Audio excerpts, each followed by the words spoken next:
જય Shri Krishna. Welcome to mother and daughter kitchen. આજે આપણે બનાવીશું એપલનો મેથંબો. એને માટે શું સામગ્રી જોઈશે તે તમને હું બતાવી દઉં. જે હેલ્થને માટે પણ સરસ છે. એપલ આમ પણ હેલ્થને માટે સારા ગણાય છે. 4 એપલ છે, એને આપણે છીણી નાખીશું.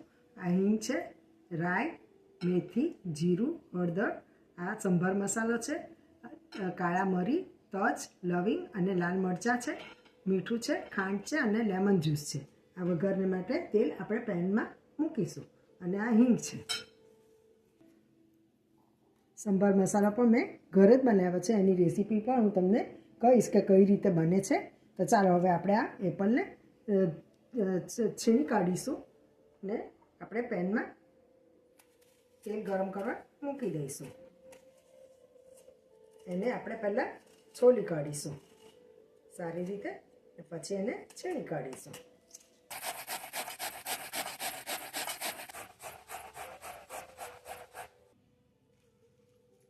એપલ મેં છીણી લીધા છે. એની અંદર થોડુંક લેમન જ્યુસ એડ કરીશું કે જેથી કાળું નહીં થઈ જાય.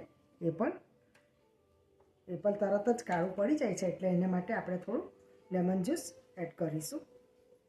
હવે આપણે આમાં વઘાર કરવા માટે મૂકી દઈશું. તેલ ગરમ થઈ ગયું છે. હવે અંદર આપણે રાઈ નાખીશું. મેથંબો છે એટલે મેથી તો અંદર નાખવી જ પડે, એટલે મેથીનો સ્વાદ સરસ લાગે છે. સાથે જીરું, તજ, લવિંગ અને મરચાં અને મરી છે. તમે જોઈ શકો છો કે આ રાઈ અને મેથી તતરી રહ્યા છે.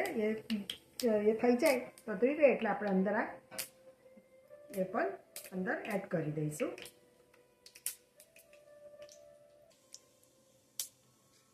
આપણે અંદર થોડી હિંગ એડ કરી દઈશું અને હવે આ જે એપલ મેં છીણીને રાખ્યા હતા તે અંદર એડ કરી દઈશું.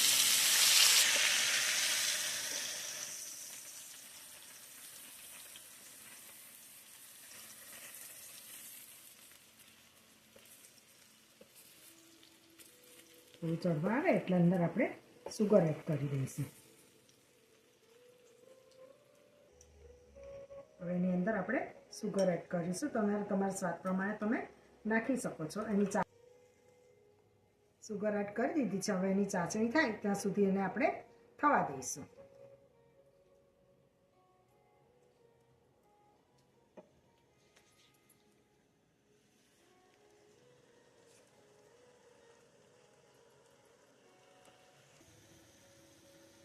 ચાસણી થઈ ગઈ છે. તમે જોઈ શકો છો કે તેલ પણ છૂટું પડી ગયું છે. હવે એની અંદર આપણે થોડી હળદર નાખી દઈશું, મીઠું એડ કરી દઈશું. આ ઠંડુ પડે એટલે આપણે અંદર સંભાર મસાલો એડ કરી દઈશું. સંભાર મસાલો ગરમમાં નાખવામાં આવતો નથી. હવે એને ઠંડુ પડવા દઈશું.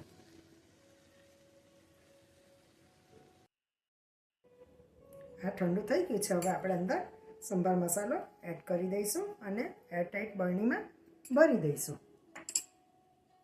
મિક્સ કરી દઈએ.